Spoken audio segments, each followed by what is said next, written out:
Welcome to Edenfold, where we delve into darkness every Wednesday, Friday, and Sunday night. If you enjoy a late night, or even daytime chill, then please like and subscribe for more unsettling tales like this. Now, lower the lights, get comfortable, and let the fold of darkness pull you in.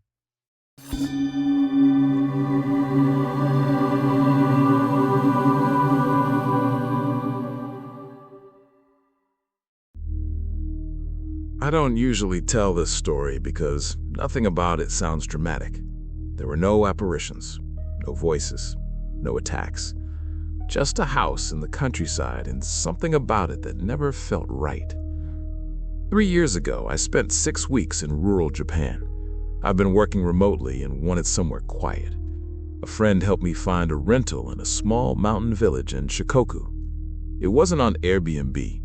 The owner was an older man who didn't speak much English but seemed relieved someone was willing to stay there. The village had maybe 15 houses, mostly elderly residents. No convenience stores, no train station, just terraced rice fields and cedar forest rising steeply behind the homes. My rental stood at the far edge of the village. It was the only house built close to the forest. I didn't think much of that at first. Traditional wooden structure. Sliding paper doors, a narrow engawa facing the trees. The forest started only a few meters behind the back wall. Tall, straight cedar trunks packed tightly together. The first night was completely silent. Not city silent, not suburban silent. Rural mountain silent. No traffic, no distant hum, just the sound of cicadas. The silence felt heavy. Dense. I remember lying on the futon and noticing I couldn't hear wind in the trees, even though I could see branches swaying faintly through the paper screen. The second night, I noticed something else. There were no animal sounds. No dogs in the village, no barking in the distance, no cats fighting, no frogs in the irrigation channels. When I asked one of the neighbors later if there were wild boars nearby, she hesitated. "They don't come here," she said. I asked why. She shrugged. "They just pass." That was her exact word. Pass. The first physical thing I noticed happened on the fourth night. I woke up around 2 a.m. because the air felt strange. Not colder, more like compressed somehow. Like when you enter a small elevator with too many people. The room felt smaller. I sat up. The paper screen at the back of the house, the one facing the cedar trees, looked darker than usual. Not from shadow, from proximity. I got up and slid it open a few centimeters. The forest felt closer. Not visually, physically. The smell of cedar and damp earth was stronger than it had been during the day, and the space between the house and the first row of trees seemed tighter. I stepped outside with my phone flashlight. The beam cut across the trunks. They looked normal, but I noticed something I hadn't before.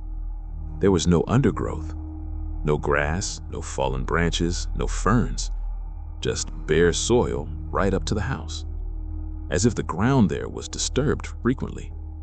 I went back inside and locked the screen. I told myself probably animals moved through a night, but there were no tracks the next morning. The soil was smooth, almost brushed. About a week into my stay, the villagers began behaving differently. They were polite, always polite, but they started asking when I planned to leave. Not directly, just small questions. How long are you staying? Are you sleeping well? Does the house feel comfortable? One afternoon, the oldest woman in the village approached me while I was photographing the rice fields. "You close everything at night?" she asked. Yes, I do," I told her. She nodded. "Good." Then she added something I didn't understand fully until later. "It is better if the house does not breathe." I asked what she meant. She shook her head and smiled, like she'd said too much. The real unease started after heavy rain. It poured for 2 days straight, the kind of mountain rain that turns paths into streams. On the second night of rain, I heard a faint creaking from the back wall. Not unusual for an old wooden house. But the sound continued long after the rain softened. It wasn't random settling. It was gradual strain, like slow pressure being applied. I pressed my palm against the interior wall. It felt damp and faintly warm. Not warm like sun-warmed wood. Warm like something holding heat from the other side. That night, I dreamed of being underground, not buried, just pressed on all sides by soil, unable to move, but not suffocating either, just contained. When I woke up, my futon had shifted slightly toward the back wall, only a few inches, but enough that I noticed. I told myself I must have moved it in my sleep. Still, I began placing a small folded cloth between the futon and the wall before bed, just to mark the space. The next morning, the cloth was crumpled, not kicked, compressed, as if something heavy had pressed the wall inward during the night. I considered leaving then, but I didn't, because nothing had actually happened, and that's what makes this difficult to explain. Nothing happened. The house simply felt less like a structure and more like something caught in slow motion, being claimed. The rain stopped after 3 days. The morning air was clear and sharp. When I stepped outside, I immediately felt it. The forest was closer. Not metaphorically, closer. The narrow strip of space behind the house, which had been just wide enough to walk through sideways, was now barely wide enough to stand in. I crouched and examined the foundation stones. There were shallow grooves in the mud, parallel, like something heavy had shifted incrementally. I walked into the village and asked the man who owned the rental how old the house was. He frowned slightly. "That house?" he said. "It has been moved before." I didn't understand. "Moved?" He nodded. "Long ago. It was farther down." He pointed toward the rice fields. "But the ground became unsuitable." He didn't elaborate. When I asked what he meant, he changed the subject. That night, I couldn't sleep at all. Around midnight, the silence became absolute. Not even the faint rustle of leaves. The air felt dense again. I lay on my back and watched the ceiling beams.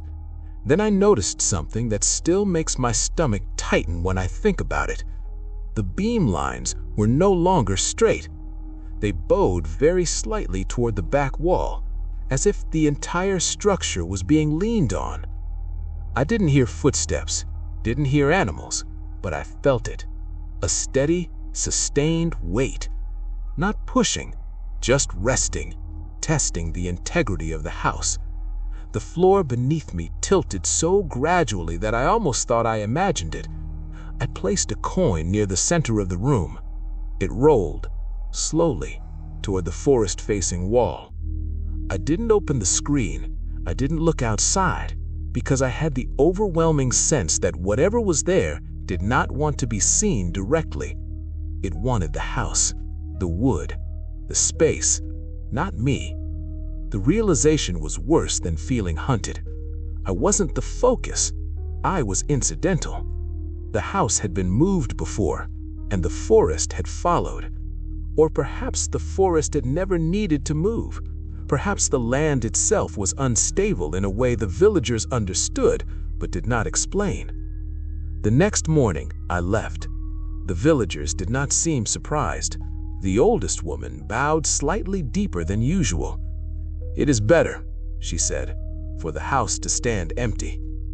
On the bus ride down the mountain, I looked back once. The house was barely visible through the cedar trunks. It looked misaligned, like it was settling unevenly into the soil, as if it had always been there. I tried to find the village again a year later. The bus route no longer existed. The area on the map was marked as protected forest. No homes listed, no road indicated, just cedar. Sometimes when it rains heavily where I live now, I feel a faint pressure against my bedroom wall. Not knocking, not scratching, just a slow, patient leaning, as if something enormous is resting its weight there, waiting for the structure to weaken.